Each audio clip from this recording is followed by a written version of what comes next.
This is a dirty evap coil. Luckily it's an all-style coil, so we can clean this in place. We're just going to go ahead and clean the whole thing. We're going to brush it down. If we have to go any farther, we will, but I don't think we're going to have to. Yeah, this is pretty dirty.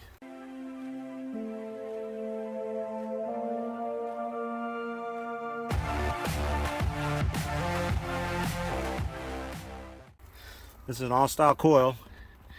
Luckily, they're actually pretty easy to clean. Just take the top off and do it. Then we're going to run the duct camera in here and see if we see any problems inside the system for the ductwork, because he's got some holes in his flex over here where rats had chewed through, and he was getting a smell. But I think the smell might have been coming from the coil itself. All right, let's start cleaning. All right, so here's that coil now clean. Clean the coil. And a lot better now than it was. Should be able to get some airflow out of this sucker now. And so we're going to put it back together and see how she does. Much cleaner coil now. Alright, when a coil is that impacted, the squirrel cage and blower motor is going to be just as filthy.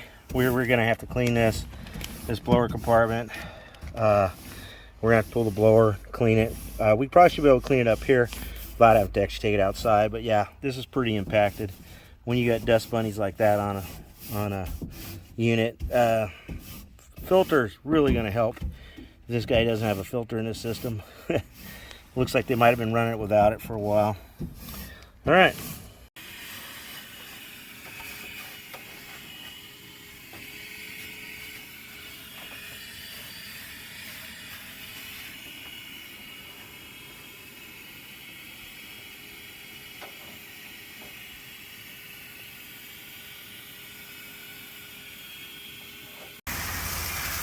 That's actually mud coming out of that unit. That's just terrible. Look at that. That's how dirty that unit was.